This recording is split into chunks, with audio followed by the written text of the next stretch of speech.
Have you ever taken one bad trade, felt frustrated, and then immediately jumped into another trade just to win the money back?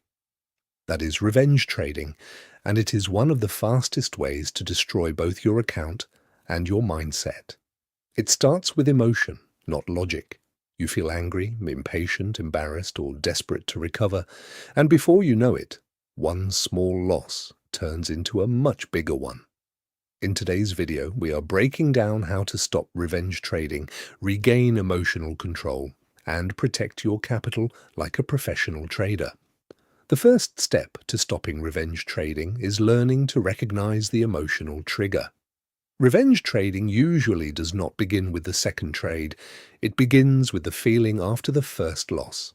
Maybe you feel angry because the market stopped you out. Maybe you feel embarrassed because your setup failed. Maybe you feel desperate to prove you were right. The moment you notice those emotions, that is your warning sign. If your next trade is being driven by frustration instead of your strategy, you are no longer trading. You are reacting. The second step is simple but powerful. Step away after a loss. Not for 5 seconds, not just long enough to open a new chart. Actually, step away.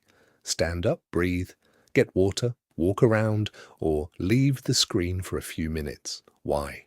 Because revenge trading happens in the heat of the moment. When your nervous system is activated, your decision-making gets worse. A short reset creates distance between the loss and your next action. That small pause can save you from a much bigger mistake. The third step is to reduce your position size after a losing trade, especially if you feel emotionally affected. One of the biggest signs of revenge trading is increasing size to recover faster. That is where real damage happens. Instead, do the opposite. Trade smaller or stop trading for the day. A smaller position forces you to slow down and respect risk again. Remember, your goal is not to win it back immediately. Your goal is to protect your capital so you can keep trading tomorrow. The fourth step is using a checklist before every trade. Revenge trading thrives in impulsive decisions. A checklist forces you to slow down and return to logic. Before entering, ask yourself, is this setup in my plan? Is my risk defined? Am I entering because I see an edge or because I want to recover a loss?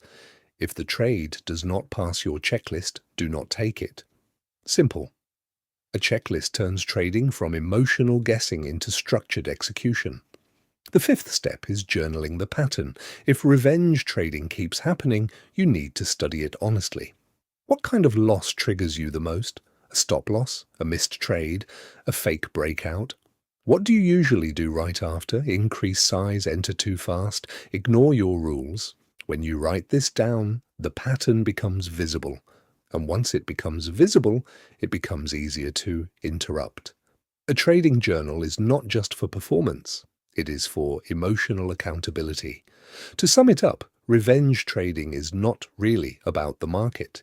It is about how you respond to pain, frustration, and loss. The way to stop it is simple. Recognize the emotional trigger, step away after a loss, reduce your size, use a checklist, and journal the pattern. You do not need to win the money back today. You need to stay in control long enough to trade well over time.